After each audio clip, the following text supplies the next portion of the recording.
Então, bom dia a todos, a todas. Muito obrigado pela presença dos senhores e das senhoras aí, importante tê-los aqui conosco, representando os parlamentares, enfim, setores da nossa Casa Legislativa. Temos aqui a honra de registrar, só pedir para o som, obrigado, da nossa co-presidente aqui, Tânia Bastos, uma mulher guerreira, participativa, que vem nos ajudando muito aqui na Câmara Municipal, junto com a nossa ex-secretária, sempre secretária, servidora pública também, no nosso Escola do Legislativo. E a honra maior de todos, respeitando a todos aqui, a presença ilustre, né, da desembargadora Kátia, desembargadora eleitoral, na qual assim, não vou me alongar muito, mas que, mais uma vez, aqui o nosso parlamento busca dialogar e ter informações, e num tema que é fundamental, né, a democracia. Eu acho que tanta luta que se chegou a buscar a ter, de fato, a democracia, e temos hoje uma democracia muito ativa, as pessoas dialogando muito sobre política, e aqui é a casa do povo, né, a casa que respira a política mais do que tudo, né, a essência da nossa cidade está aqui dentro, as pessoas que representam a população, e, ao mesmo tempo, também sempre digo que os vereadores aqui, doutora, é o reflexo, né? O reflexo, cada vereador é o reflexo da sociedade, né? Porque representa uma camada. Então, a participação da política, enfim, a participação das mulheres, enfim, dos jovens, cada vez mais é fundamental, porque, sem dúvida alguma, principalmente quem está aqui, o Poder Legislativo, decide muitas coisas que tomam conta do dia a dia da população, e a participação é fundamental.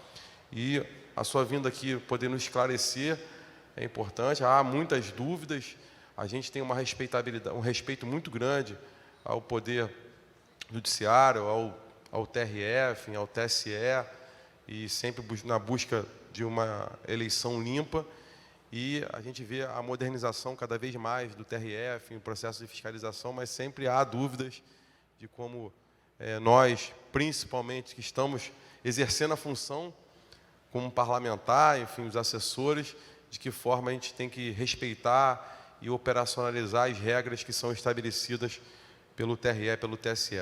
Enfim, muito obrigado. Me sinto muito honrado poder estar aqui na mesa com a senhora, enfim, com todos os servidores aqui presentes. Eu queria passar aqui a presidência à nossa Tânia Bastos, poder conduzir aqui o processo. A gente vai estar aqui também acompanhando. E obrigado e bom dia a todos e a todas.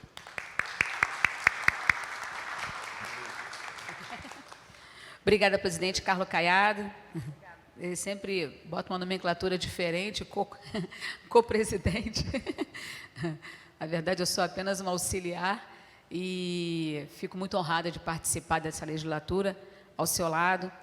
E, através de Vossa Excelência, nós conseguimos aqui implantar a Escola do Legislativo, algo que já era um sonho, né, dos vereadores. Queríamos muito que essa escola fosse implantada nesta casa, e foi através da sua gestão que nós conseguimos, então, que fizesse, né, sair do papel e, hoje, colocarmos em prática. Quero agradecer também a Thalma, que hoje é a diretora da Escola do Legislativo, que está aqui conosco, tomando conta, né?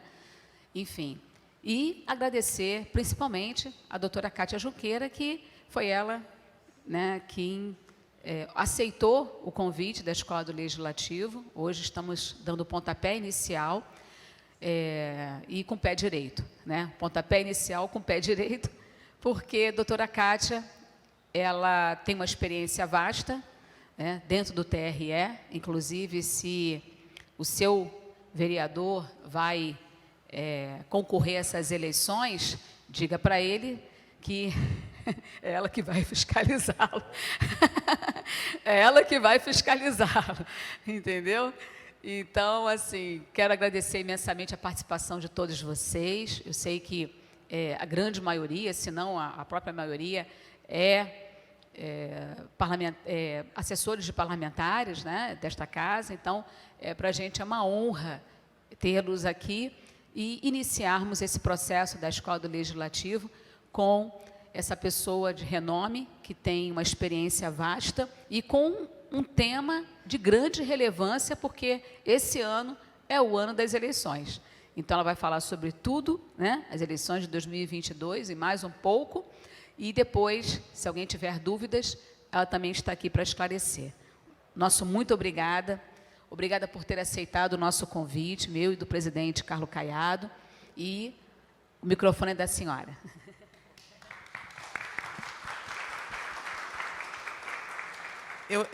Antes de mais nada, bom dia a todos e todas. É uma honra estar aqui nessa casa. Eu gostaria de agradecer imensamente esse privilégio de estar aqui hoje. Primeiramente, ao presidente, vereador Carlos Caiado, também à vereadora Tânia Bastos, que, de uma forma muito sensível, vem conduzindo também a escola, a professora Talma também. Eu queria saudar também aqui a presença da presidente da OAB Mulher, né, aqui do Rio de Janeiro, seccional Rio de Janeiro, doutora Flávia Ribeiro, que está nos honrando aqui com a sua presença. Queria saudar também todos os presentes, todos que nos ouvem também pelo YouTube. E eu vou pedir licença, antes de mais nada, para sentar aqui, para poder prosseguir, né? Mas eu acho de extrema relevância e de extrema sensibilidade o debate que aqui nós vamos ter, né? Nós estamos num momento muito sensível, eleições aí bastante polarizadas, bastante polemizadas, questão de urna eletrônica, um debate muito grande. E nós temos também hoje os 90 anos da Justiça Eleitoral. Esse ano é o ano em que a Justiça Eleitoral completa 90 anos de existência, 90 anos de existência do primeiro Código Eleitoral. O Código Eleitoral, inclusive, que previu pela primeira vez o voto feminino. Então, hoje nós celebramos 90 anos do direito da mulher votar e ser votada, né? Porém, o que se vê nessa seara de gênero é que, efetivamente, os direitos ainda não são iguais. Eu vou ter oportunidade de comentar isso ao longo da minha apresentação, cujo foco vai ser, efetivamente, as alterações, as principais alterações que o legislador acabou por estabelecer com vigência para essas eleições.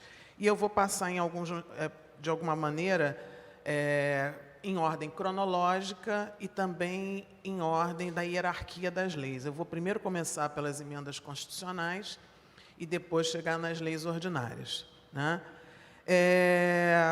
Nós temos aí para o próximo pleito algumas alterações. A primeira que eu vou comentar é a Emenda Constitucional 111 de 2021, que entrou em vigor no dia 29/9/2021. Ela disciplinou realização de consultas populares concomitantes às eleições municipais, falou também sobre o Instituto da Fidelidade Partidária, alterou a data de posse de governadores e presidente da República e estabeleceu algumas regras transitórias de distribuição dos recursos do fundo partidário e do Fundo Especial de Financiamento de Campanha, né? O tema da consulta popular, ele já tinha uma regulamentação do TSE e ela, normalmente, ela é feita por meio do plebiscito ou do referendo. O plebiscito é para que o povo seja consultado para atos ainda não praticados. O referendo para atos já praticados que a população os cidadãos devem referendar ou não. E essa emenda 111 de 2021, ela acrescentou 2 parágrafos a um artigo que já existia na Constituição Federal, que é o artigo 14. Ela estabeleceu o seguinte, que essas consultas, elas deverão ser realizadas no mesmo dia das eleições e que a convocação para essas consultas deverá ser realizada com 90 dias de antecedência da data das eleições também. E que também não seria permitida a propaganda na televisão, nos meios de comunicação, para se estabelecer argumentos favoráveis ou desfavoráveis para o objeto da consulta. Bom, esse é o aspecto da consulta. Infidelidade partidária, eu acho que esse é um tema também que eu acredito que seja de interesse. Volta e meia surge alguma questão lá no TRE do Rio de Janeiro, né?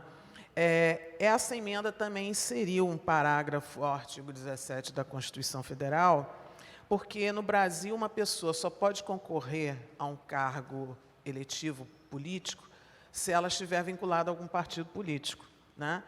E essa exigência, inclusive, é uma exigência constitucional. No passado, né, mesmo não havendo nenhuma norma, o TSE e o Supremo decidiram que a infidelidade partidária era a causa de perda do mandato eletivo. E nós temos aí uma lei de 2015, que é a Lei 13.165, que passou a tratar especificamente desse tema da infidelidade partidária. E ele diz o seguinte: perderá o mandato o detentor de cargo eletivo que se desfiliar sem justa causa do partido para o qual foi eleito. E o que o legislador considerou justa causa? Mudança substancial ou desvio reiterado do programa partidário do partido, né, do próprio partido ao qual o político está afiliado, alguma grave discriminação política pessoal direcionada para aquele político, a mudança de partido efetuada durante o período de 30 dias que antecede o prazo de filiação exigido para concorrer à eleição majoritária ou proporcional ao término do mandato vigente. E assim foi, até que essa emenda também acrescentou um parágrafo ao artigo 17 da Constituição, que é o parágrafo 6º. Então, essa emenda ela determinou o seguinte, que deputados federais, deputados estaduais, deputados distritais e os vereadores que se desligarem do partido pelo qual tenham sido eleitos, eles terão como penalidade a perda do mandato. Porém, essa emenda estabeleceu uma exceção, uma ressalva, que é nos casos de anuência do partido ou de justa causa, que eu já comentei anteriormente, né, estabelecidas na lei. Então, essa emenda ela veio consolidar, a título constitucional, um entendimento que o TSE e o STF já vinham adotando. Então, hoje, se houver uma anuência partidária, não há essa questão. E outra coisa também que eu acho curioso, até interessante comentar, é que essa questão da fidelidade partidária ela só existe para detentores de cargos eletivos proporcionais, né? Não existe o dever de fidelidade partidária, por exemplo, para cargos majoritários, como prefeito, presidente, governadores, senadores, enfim. E por que isso? Porque se entende que o sistema majoritário, a imposição da perda do mandato por infidelidade partidária, seria contrária ao princípio da soberania popular. Tá? Esse entendimento, inclusive, está consolidado numa súmula do TSE, a súmula de número 67. Tá? Então, o que a Emenda Constitucional 111 fez, de 2021, foi consolidar, então, a jurisprudência da Corte Eleitoral do TSE. E, aproveitando esse gancho, eu acho importante também comentar que a justiça eleitoral, as temáticas eleitorais, as temáticas políticas, elas têm uma característica. Há um dinamismo muito grande, os senhores todos devem saber disso, um dinamismo muito grande da legislação, das normas. A cada eleição se mudam normas que são aplicáveis àquelas novas eleições. E uma particularidade também que eu acho que ajuda muito essa questão do dinamismo é que os magistrados eleitorais, no caso, por exemplo, da nossa corte, lá do TRE, nós exercemos um mandato, né? Nós somos nomeados pelo presidente da República, escolhidos, no caso, os juristas, que é o meu caso, os nossos nomes são votados pelos desembargadores do Tribunal de Justiça. Isso é encaminhado ao TSE para regularidade das certidões, se somos ficha limpa, se temos todas as certidões negativadas, e depois uma lista tríplice é enviada ao presidente da República. E esse mandato de 2 anos faz com que as interpretações das normas sejam muito dinâmicas e de acordo com a composição da corte naquele momento. Então, se saem alguns magistrados, outros poderão ter um entendimento diferenciado. Então, é sempre bom que os senhores estejam atentos para essa questão também, né? Porque não existe um entendimento único. Isso pode ser alterado de um dia para outro. Bom, alteração da data de posse, né, do presidente e dos governadores. Os próximos políticos eleitos, eles continuarão com a sua posse normal, né, em 2023. Porém, nas eleições de 2026, a posse será no dia 5 e 6 de janeiro de 2027. O presidente da República e os governadores vão tomar posse em datas diferentes. Isso foi uma das alterações, acredito eu, sem muita importância, mas que releva a comentar. Não, presidente e governador. Bom, outra alteração que a emenda constitucional 111 trouxe foi a questão do fundo partidário. Fundo partidário e fundo especial de financiamento de campanha. Eu não sei se todos aqui conhecem a diferenciação de um fundo para outro, mas o fundo partidário, em regra, ele é utilizado para despesas ordinárias do partido, né? E o fundo especial de campanha é um fundo específico para ser utilizado para financiamento das campanhas dos candidatos, né? E essa emenda constitucional, ela teve um propósito, até dentro daquilo que se comenta muito hoje, que é a subrepresentatividade feminina na política, e também a questão do negro, né, maior participação do negro na política. Ela trouxe um dispositivo que fala que os votos das candidatas mulheres e dos negros serão contados em dobro. Então, eu vou até ler aqui especificamente o que dispõe o artigo.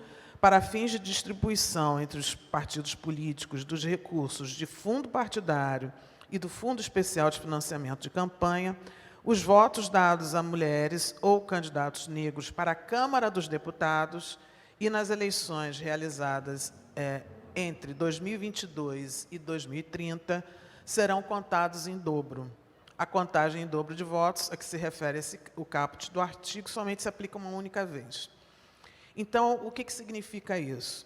Significa que, para efeito de distribuição desses fundos, essa participação maior da mulher e do negro vai ser benéfica para os partidos.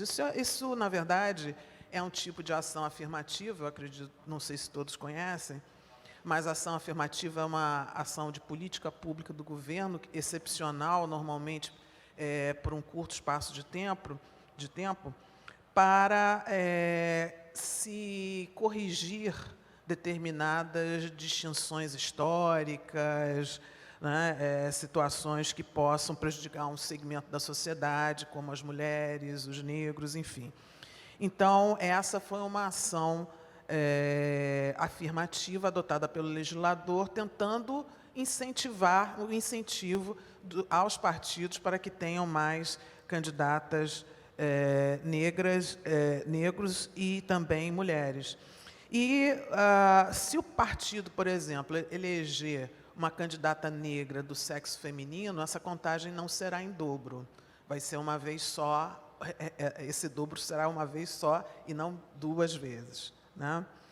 Outro ponto também interessante de comentar, ainda dentro das alterações da emenda constitucional 111, é a incorporação de partidos, né? A incorporação dos partidos ocorre quando um partido é incorporado por outro partido, que é o incorporador, né? E são os seguintes os procedimentos, eu vou ler aqui também. Nos processos de incorporação de partidos políticos, as sanções eventualmente aplicadas aos órgãos partidários regionais e municipais do partido incorporado, inclusive as decorrentes de prestações de contas, bem como as de responsabilização dos antigos dirigentes, não serão aplicadas ao partido incorporador nem aos novos dirigentes. Isso significa o quê? Que aquelas penalidades do partido incorporado não serão transferidas para o incorporador. Então, isso é quase que uma anistia, né? Nesse caso aqui. E também essa emenda constitucional, ela fala também da questão de alterações relativas aos estatutos dos partidos e o que deve ser submetido ao Tribunal Superior Eleitoral. Bom, esses são os principais temas, acredito eu, dessa emenda constitucional. Eu agora vou comentar também uma outra emenda constitucional, que é a 117 de 2022. Ela foi promulgada no dia 5/4/2022. E ela está dispondo sobre temas de gênero, né? Aí nessa linha também da preocupação do legislador em incentivar a ter ações de incentivo à participação feminina. E ela aborda mais especificamente temas relevantes para efeito de manutenção de programas de promoção e difusão de participação feminina na política pelas mulheres, né? No caso feminina. E aí se fala de algo que até já existe na legislação ordinária, que é a destinação de 5% dos recursos do fundo partidário para esse tipo de programa. Esse tipo de programa visa o quê?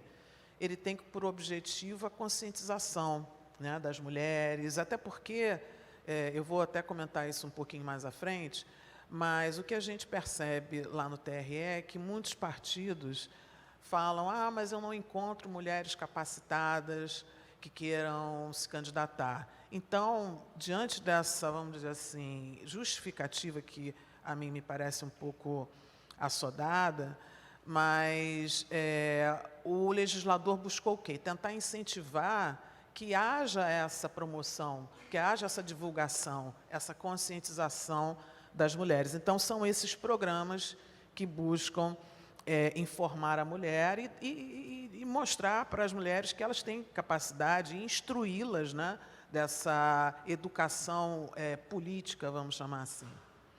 E, como eu já tinha dito, também é uma ação afirmativa. Na verdade, o que a gente percebe é que a gente fala muito de racismo estrutural, né, Flávia?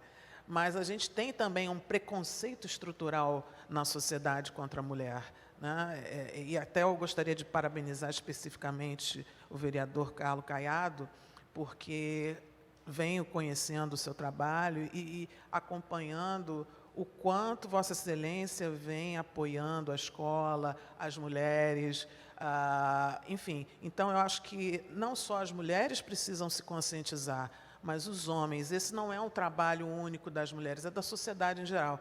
Por quê? Porque a diversidade do olhar, o pluralismo é algo muito importante, né? E sem contar que hoje as mulheres, as famílias, existem já pesquisas que falam que as mulheres são, hoje em dia, a maioria à frente da condução da família, né? Trabalhando, educando seus filhos, sem os maridos, né?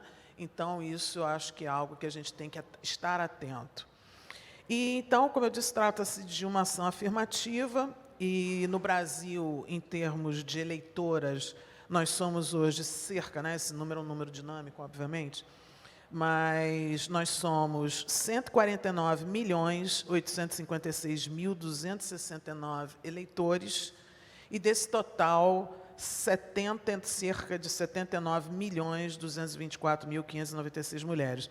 Ou seja, nós representamos mais que 50% dos eleitores brasileiros. Então, nós precisamos ter essa voz ativa, nós não podemos ficar, ainda que essas ações afirmativas existam na legislação eleitoral desde 1997, os efeitos, os impactos dessas ações afirmativas não estão sendo sentidos. A lentidão dessa evolução é muito grande. Como eu comentei no início do nosso bate-papo aqui, hoje 13% das cadeiras do Senado são ocupadas pelas mulheres e 15% da cadeira das câmaras dos deputados, da Câmara dos Deputados. E fora, sem contar também aqui, me parece que são 8 mulheres diante de 51 vereadores. Então, a gente percebe que, ainda que haja, desde 97, e que hoje tenhamos 90 anos do direito da mulher votar e ser votada, essa evolução vem sendo a passos muito curtos, né? Então, o TSE mesmo, existem várias consultas que foram feitas. Por exemplo, hoje, a legislação que começou de uma forma, ela foi alterada por consultas que foram formuladas ao TSE e também até por decisões do Supremo, em que hoje você tem um mínimo você tem a cota de gênero, um mínimo de 30% de candidatos de cada gênero, né? Então, você teria, teoricamente, 30 como mínimo de um gênero e 70 como máximo de outro gênero, né? Isso é uma obrigação legal, já é regulamentada na Resolução TSE 23.604 de 2019. E o que teve a emenda 117 de mérito ao trazer essa questão? Ela teve o mérito de consolidar isso como dispositivo constitucional. Então, o legislador ordinário não vai ter mais condição de ficar alterando isso numa lei ordinária, né? Tem o caráter constitucional. Então, esses 5% de recursos para a realização de cursos de formação das mulheres é algo que a gente vai ter. Quanto à distribuição desses recursos para os candidatos, eu não sei se os senhores conhecem bem essa questão, mas a cúpula dos partidos, ela pode deliberar sobre a forma de distribuição dos fundos eleitorais, tanto do fundo partidário quanto do fundo especial de financiamento de campanha, desde que respeitados os parâmetros das resoluções do TSE, né? E o Supremo decidiu que os recursos destinados à campanha eleitoral devem ser destinados na exata proporção de participação de ambos os sexos. Então, se, por exemplo, tivermos 30% de mulheres, 30% de mulheres, 70% para os homens, né? Esse é um princípio até que vem em linha, toda essa legislação vem em linha com o princípio constitucional da igualdade de gênero, que está fincado lá na nossa Constituição, no preâmbulo da Constituição, enfim, como direito fundamental, né? E, então, como eu disse, a emenda constitucional 117, ela teve esse mérito de incluir na Constituição as regras relacionadas à questão de gênero. E, como eu falei também, o partido pode, a seu bel prazer, mas desde que observadas essas questões mínimas do 30 e do 70, ele pode dividir os fundos, não se exige que haja um percentual dividido igualitariamente entre candidatos, né? Assim, é plenamente possível que determinado candidato receba mais recursos que outro, entendeu? Desde que o partido tenha a percepção de que aquele candidato tem mais perspectivas de ser eleito. Então, o importante é que haja nessa distribuição transparência, segurança jurídica, sejam observadas normas nesse processo que permitam a checagem dos dados, né?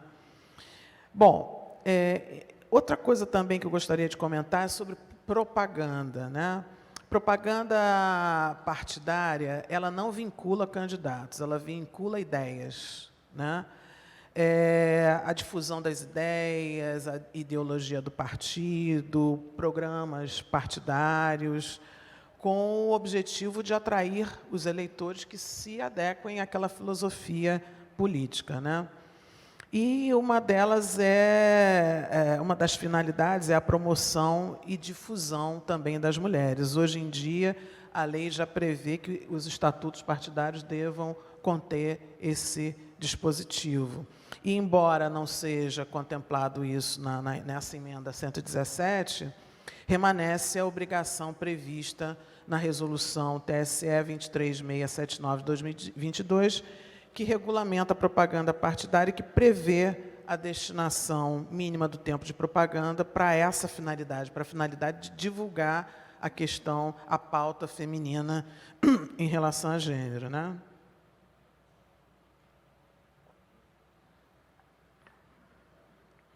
E qual a principal forma, né, os senhores que assessoram vereadores, enfim, políticos, qual a forma que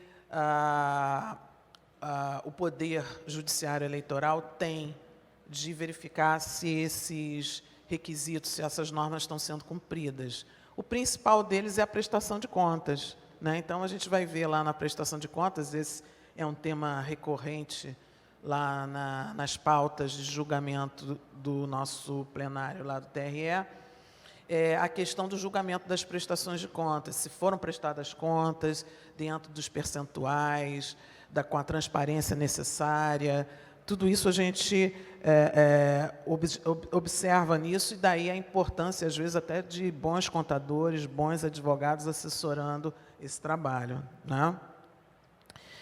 E qual é a penalidade para os partidos que não dedicaram esse percentual mínimo de recursos de 5% para as informações e a formação política das mulheres? Até a edição dessa emenda constitucional, a de 117 de 2022, essa irregularidade gerava o seguinte: desaprovação das contas nesse processo de prestação de contas, determinação de restituição do valor correspondente à irregularidade acrescido de multa de até 20% e perda do direito de recebimento das cotas do fundo partidário no ano seguinte, né? Só que a emenda constitucional 117, ela deu, vamos dizer assim, uma certa anistia aos partidos em relação a isso.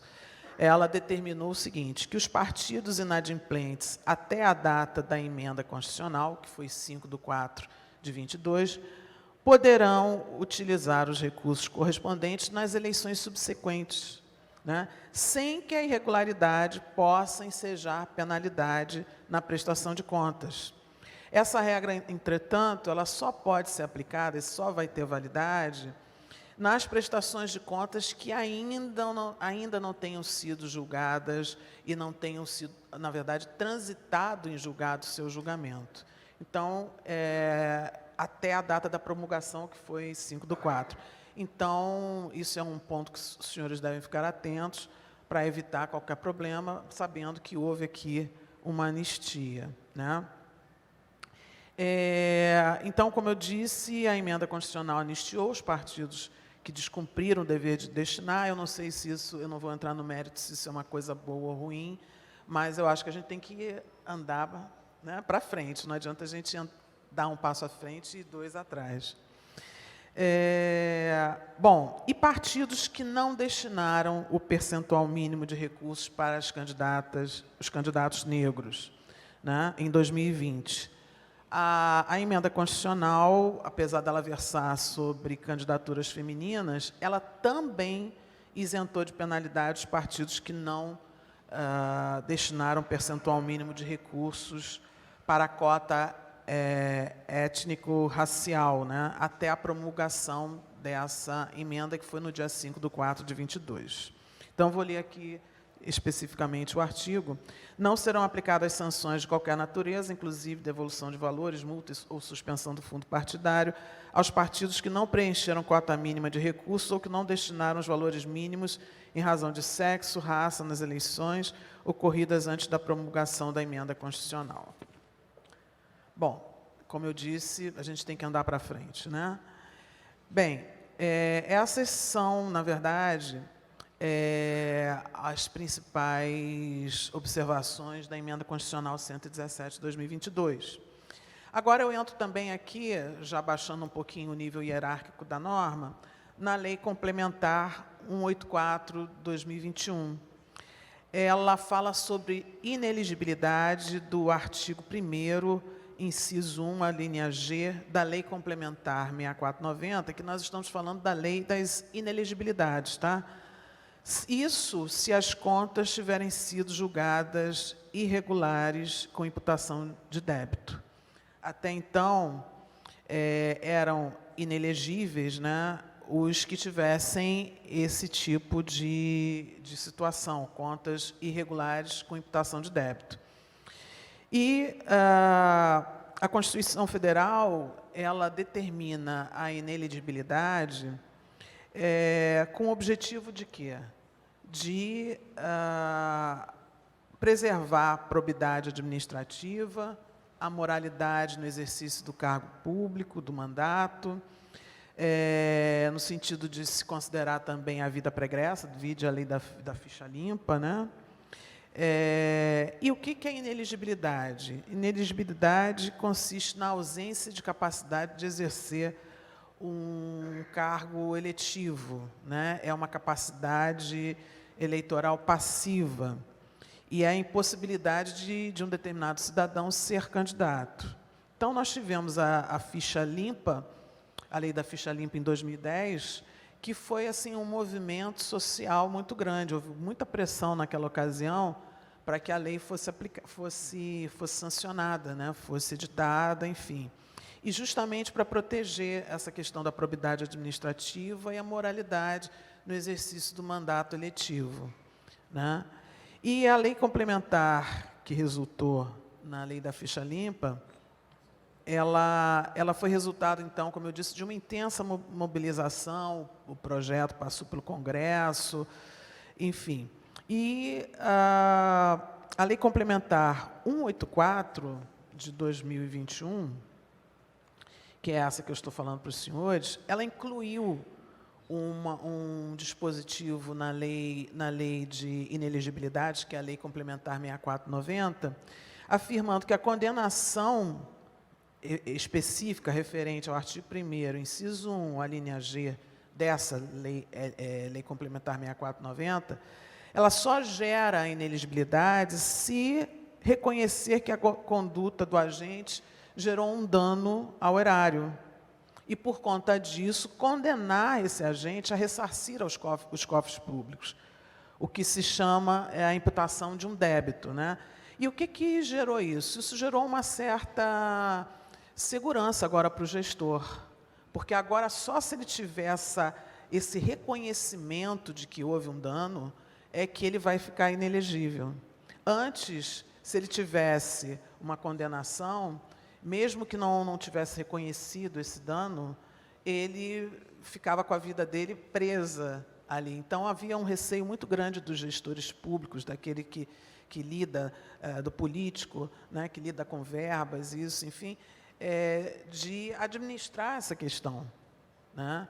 Hoje não, hoje eu acho que houve até um avanço na legislação, de forma a que realmente aquele que praticou alguma coisa efetivamente séria, uma conduta grave, e que teve uma condenação a devolver os valores efetivamente, uma comprovação maior, esse sim fica inelegível. Porque eu acho que o que a gente tem que pensar, e o legislador tem que pensar, e o aplicador da lei também tem que pensar, é que uma inelegibilidade, ela pode acabar com uma carreira política, né? É uma inelegibilidade de 8 anos. Um político ficar 8 anos afastado da vida política é algo que pode acabar. Então, eu acho que há que se ter bastante bom senso, não só na elaboração da lei, como também na aplicação da lei. É uma responsabilidade muito grande definir uma penalidade como essa. Bom, então, como eu disse, essa lei complementar, ela veio, então, através disso, dar maior segurança ao gestor público. Outra lei ordinária, também muito importante, eu só não sei a hora, se vocês puderem me... 3 para medir? Não. Nós temos aqui a lei ordinária, que eu acho muito importante, a 14.192 de 2021, que criou, ainda dentro da linha, como eu comentei no início, o legislador, ele acabou ficando muito preocupado com a questão do gênero, da participação feminina, essa lei criou um novo delito, que é o delito da violência política contra a mulher. Esse novo tipo penal está previsto no artigo 326B do Código Eleitoral. Então, o que diz, né, essa lei complementar? Ela trata dos seguintes assuntos. Ela estabelece normas para prevenir, reprimir, combater a violência política contra a mulher nos espaços e atividades relacionados aos direitos políticos e do exercício de suas funções públicas. Estabelece normas para assegurar a participação das mulheres em debates eleitorais, porque isso também é uma coisa muito interessante, já existem até estudos nos Estados Unidos e tal, em que a mulher é muito mais interrompida, inclusive nos tribunais, né? Você não precisa... Você pode ser uma mulher muito bem colocada no mercado de trabalho, no meio político, no meio do judiciário e tal, mas ainda existe esse preconceito contra a mulher, vamos chamar estrutural, que faz com que a mulher seja muito mais interrompida na sua fala, né? O homem se vê no direito de interromper muito mais a mulher do que um colega. Ele respeita a fala do colega, né? Dispõe também essa lei complementar sobre o crime de divulgação de fato ou vídeo com conteúdo inverídico no período da campanha eleitoral. E qual é o objetivo dessa lei complementar? Garantir a maior participação política da mulher, coibir a violência política contra a mulher, né? Então, essa lei dispõe que serão garantidos direitos de participação política da mulher, vedada discriminação, desigualdade de tratamento em virtude de sexo ou de raça no acesso às instâncias de representação política, no exercício das funções públicas, e que as autoridades competentes deverão priorizar o imediato exercício do direito que eventualmente tenha sido violado. Então, conferindo à vítima, mulher, importância em termos da sua declaração, veracidade das suas declarações e também considerando elementos indiciários que possam levar àquela situação. E o que é considerado violência política contra a mulher, né? Seria, né, de acordo com a legislação, toda a ação, conduta ou omissão com a finalidade de impedir, obstaculizar ou restringir direitos políticos da mulher, né? Além disso, também são atos de violência política contra a mulher qualquer distinção, exclusão ou restrição no reconhecimento, gozo ou exercício de seus direitos e liberdades políticas fundamentais em virtude de sexo. Isso parece, em pleno século XXI, algo tão evidente, algo tão banal, né, para ter que ser colocado numa lei, né?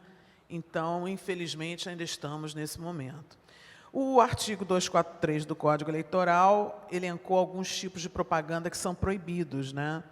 E a Lei 14.192, essa lei complementar, acrescentou um inciso afirmando que é vedada a propaganda que gere discriminação da mulher em razão do seu gênero, cor, raça ou etnia. Bom, tentando passar aqui de uma forma mais rápida, para não cansar os senhores, essa mesma lei também, ela, como eu falei, ela acrescentou um tipo penal, né, que é o de violência contra a mulher.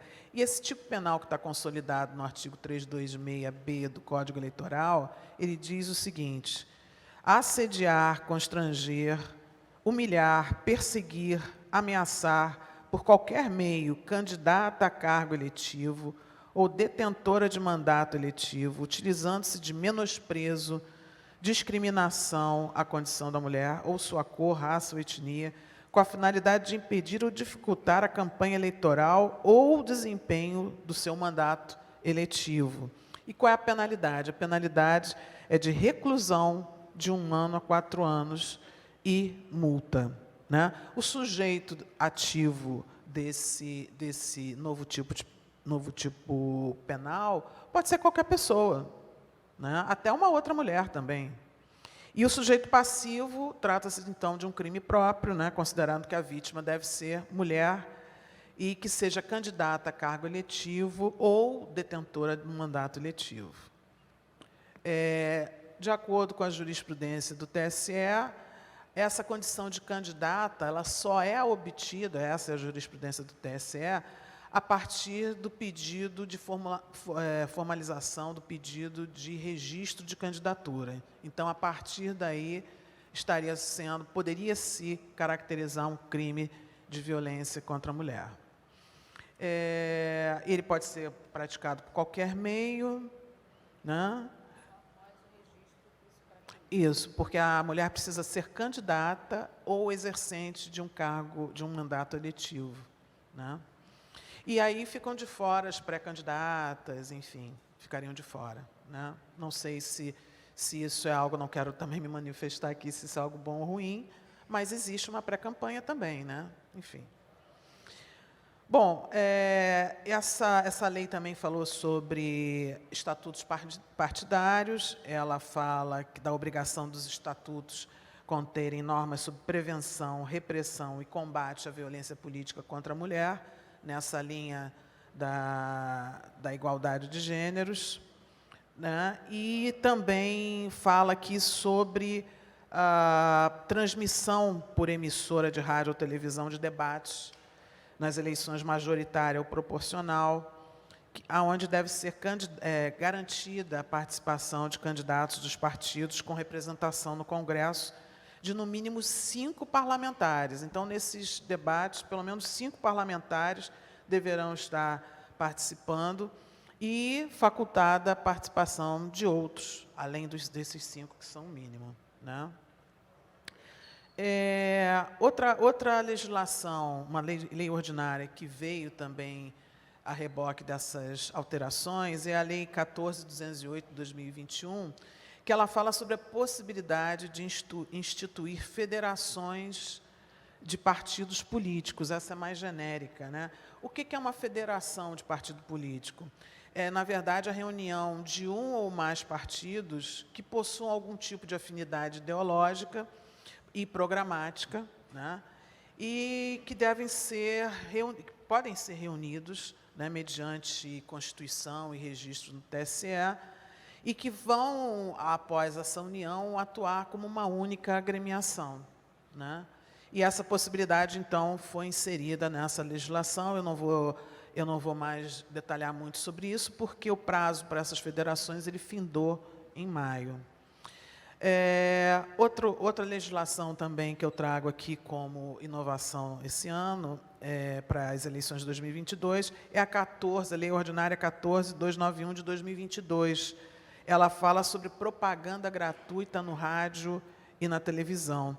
Essa propaganda política, ela é toda aquela que tem a finalidade eleitoral, não apenas com um fim específico de conquistar votos, mas também com o objetivo de estabelecer determinado posicionamento jurídico, né? E o que fez essa lei 14.291, de 2022?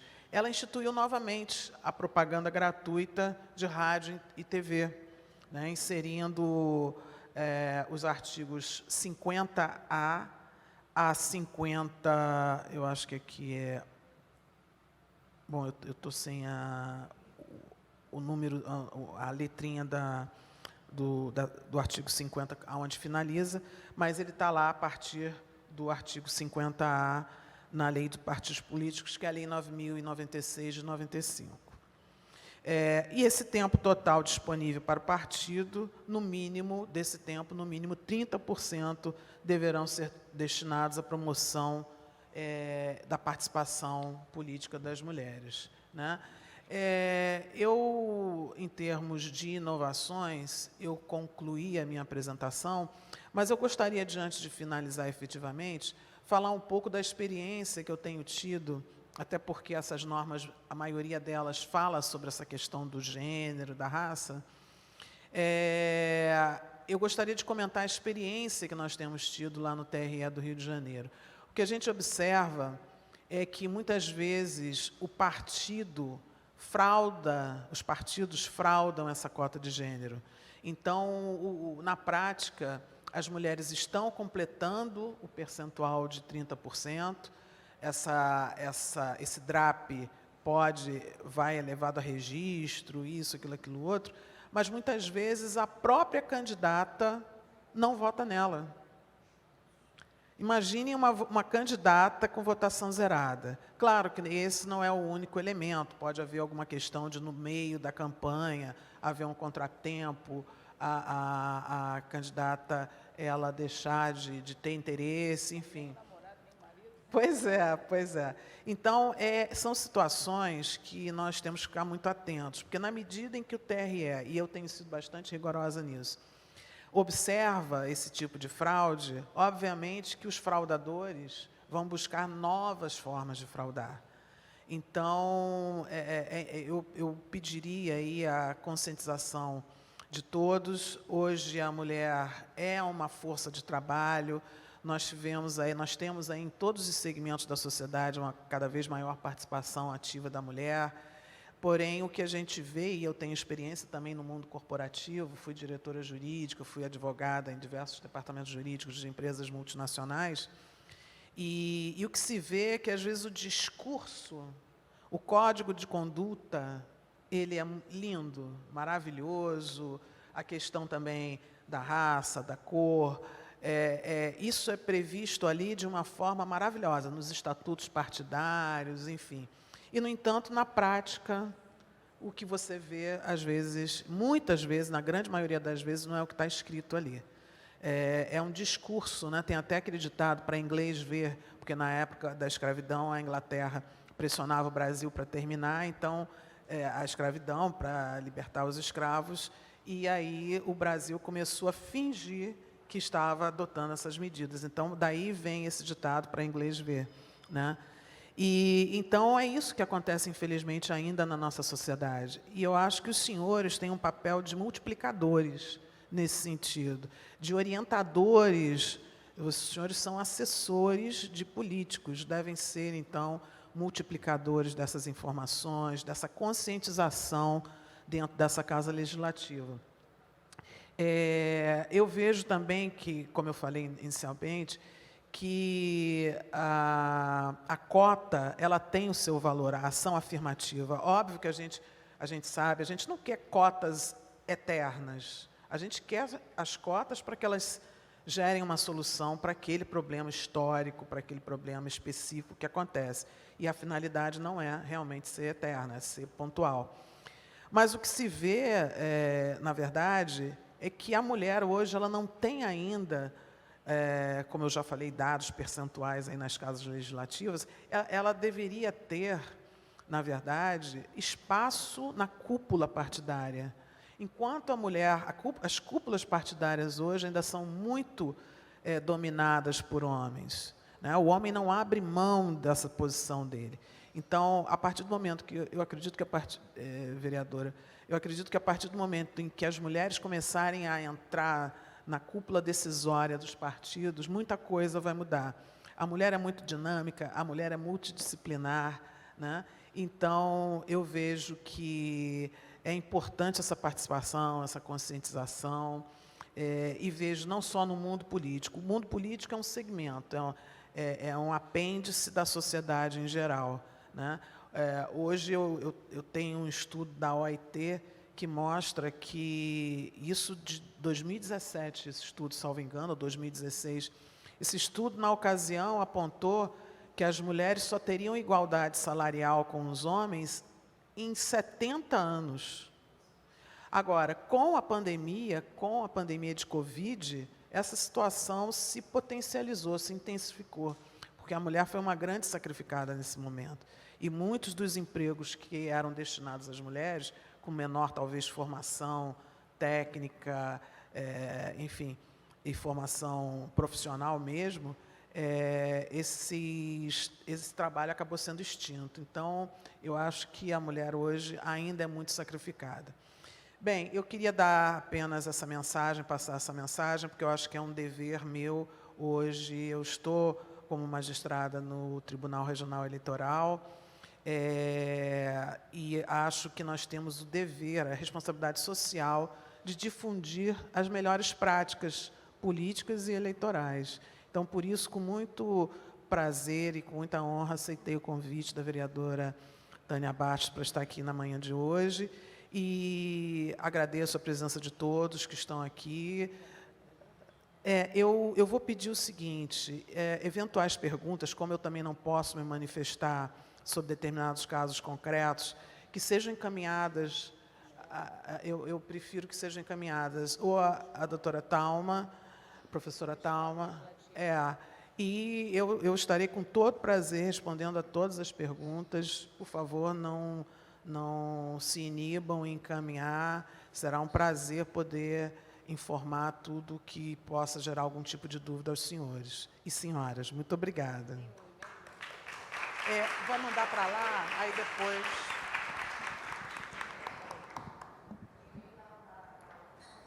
Nós vamos passar o e-mail para os senhores, porque, como ela acabou de citar, é complicado, né? Porque ela vai estar lá fazendo julgamentos, então fica mais fácil fazermos essa comunicação direta com o e-mail da Escola do Legislativo e depois será passado todas as perguntas para ela. E depois, posteriormente, nas respostas, a gente encaminhará para cada pessoa que aqui enviou o e-mail. Tá? Então, peço até desculpas, né, mas a gente pensou até fazer um debate mais aberto, mas por questões éticas, né, ela realmente não pode se expressar muito, porque, como eu falei no início, ela vai estar lá para fazer esse julgamento nosso, diretamente. Receba com carinho, né, da equipe da Câmara Municipal e também dos membros da Escola do Legislativo essa lembrança.